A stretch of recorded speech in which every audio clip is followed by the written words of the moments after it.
નમસ્કાર મિત્રો, આજે વાવ ખાતે મોટી સંખ્યામાં બ્રહ્મ સમાજના આગેવાન એવા અમીરામભાઈ આસલ મોટી સંખ્યામાં તેમના સમર્થકો સાથે ભાજપના પ્રદેશ પ્રમુખ સી આર પાટીલની હાજરીમાં અનેક લોકો સાથે ભાજપનો ખેસ ધારણ કર્યો છે. ત્યારે આપણે સીધી વાત કરશું અમીરામભાઈ આસલ જોડે કે જેઓ બ્રહ્મ સમાજનો એક યુવા ચહેરો છે, સરહદી વિસ્તારમાં એક મજબૂત વ્યક્તિત્વ છે, એમનું સારું એવું નામ છે.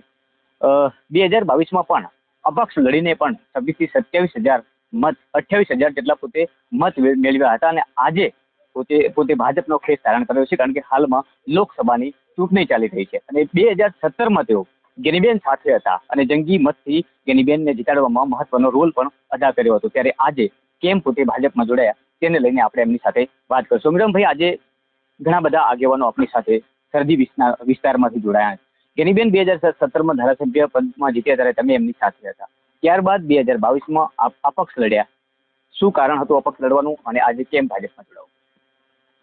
અપક્ષમાં તો પછી ઘણા બધાની લાગણી હતી કે ટિકિટ મળે, પણ પાર્ટીએ કોઈ ટિકિટ ના આપી તો પછી ફોર્મ ભર્યા પછી કેમ કે ખોટું કીચડ ઉછળે એનાથી જે ઉપરવાળો કરે પછી અપક્ષ ચૂંટણી લડે. અમીરામભાઈ, અપક્ષમાં પણ તમને ઘણા બધા મત મળ્યા હતા. એક કદાવર નેતૃત્વ ઉભરીને બહાર આવ્યું હતું 2022માં. ત્યારબાદ આજે અત્યારે લોકસભાની ઇલેક્શન ચાલે છે. 2 મહિલાઓ વચ્ચે ટક્કર છે. એમાં પણ ગેનીબેન લોકસભા લડી રહ્યા છે. સામે રેખાબેન ચૌધરીને ભાજપે ટિકિટ આપી છે. આજે સી આર પાટીલના હાથે કેસરીઓ કર્યો છે. અનેક આગેવાનો તમારી સાથે જોડાયા છે, સાથે બ્રહ્મ સમાજ પણ જોડાયા છે. શું છે આગળની ટર્ન? અત્યારે આપણે ઉત્તર ગુજરાતના પનોતા પુત્ર ત્રીજી વખત વડાપ્રધાન બનતા હોય અને હું બ્રાહ્મણ સમાજમાંથી આવું એટલે આખો સમાજ એક તો બીજેપી વિચારધારાનો અને તમામ સમર્થકો સાથે આજે હજારોની સંખ્યામાં સમર્થકો સાથે લાગણી થઈ અને એમ છે કે ત્રીજી વખતે આપણા દેશના વડાપ્રધાન મોદી સાહેબ બનતા હોય તો એમાં પછી કંઈ જોવાનું ના હોય અને બધા સમાજે કીધું કે ભાઈ તમે આવો, અમે તમારી સાથે રહીશું અને સમાજના નિયમન જાળવી અને જોડાવાનું ગોઠવી અને સમર્થકો સાથે આજે બીજેપીમાં જોડવાનું. ગેનીબેનનો મત વિસ્તાર પણ વાવ વિધાનસભા છે. આજે વાવ વિધાનસભાની અનેક કાર્યકર્તાઓ આપણી સાથે જોડાયા છે.